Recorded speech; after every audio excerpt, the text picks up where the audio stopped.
ಲೋಕಸಭಾ ಕ್ಷೇತ್ರದ ಒಬ್ಬ ಶಾಸಕ. ಸೊ ನಾವು ತಯಾರು ಮಾಡಬೇಕಂತ ಈ ಮಧ್ಯೆ ಭಾಳ ಜನ ಕಾರ್ಯಕರ್ತರು ಎರಡು ಪಾರ್ಟಿಯಿಂದ ನಮ್ಮ ಪಾರ್ಟಿ ಸೇರ್ಕೊಳ್ಳಿಕ್ಕೆ ಭಾಳ ಕೊಡ್ತಾರೆ. ಅದನ್ನು ಯಾರ್ಯಾರು ಏನೇನು ಅಂತೇಳಿ ಅವರೆಲ್ಲ ನಮ್ಮ ಲೋಕದವರೆಲ್ಲ ಚರ್ಚೆ ಮಾಡ್ತಾರೆ. ಒಂದು ಅವ್ರಿಗೆಲ್ಲ ಏನಪ್ಪ ಅಂತಂದರೆ ಇಷ್ಟು ವರ್ಷ ಕಾಲದಲ್ಲಿ ನಮಗೂ ದಳಕ್ಕೂ ಹೋರಾಟ ಮಾಡ್ತಾಯಿತ್ತು. ನಮ್ಮ 5-6 ಕ್ಷೇತ್ರದಲ್ಲಿ ನಮಗೂ ದಳನೇ ನೇರ ಸ್ಪರ್ಧೆ ಇದೆ.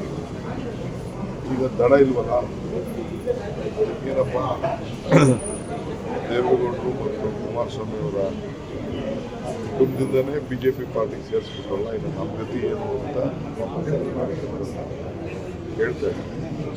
ಸೊ ಅವರೆಲ್ಲ ಬಂದು ನಮ್ಮವ್ರ ಸಂಪರ್ಕ ಮಾಡ್ತಿದ್ದಾರೆ, ನನ್ನ ಹತ್ರನೂ ಸಂಪರ್ಕ ಮಾಡ್ತಾರೆ. ಸೊ ಅದಕ್ಕೆ ಏನು ಮಾಡಬೇಕು ಅಂತ ಎಲ್ಲರೂ ಸೇರ್ಪಡೆ ಮಾಡ್ಕೊಳ್ತೀರ JDS ನಾಯಕರು? ನಾನೇನೋ ನಮ್ಮವ್ರಿಗೆಲ್ಲ ಸೂಚನೆ ಕೊಟ್ಟಿದ್ದೀನಿ.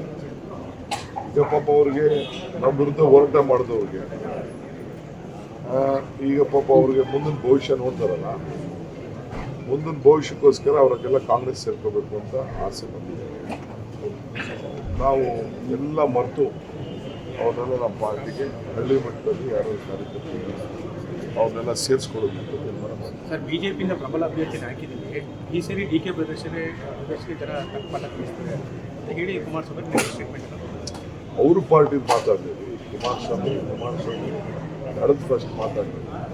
ದಳ ಇದೆಯಾ ಇಲ್ಲ ಅನ್ನೋದನ್ನು ಅವರು ಕುಮಾರಸ್ವಾಮಿ ಫಸ್ಟ್ ಹೇಳಿ, ಆಮೇಲೆ ಪ್ರಬಲ ಅಭ್ಯರ್ಥಿ ಅನ್ನೋದು.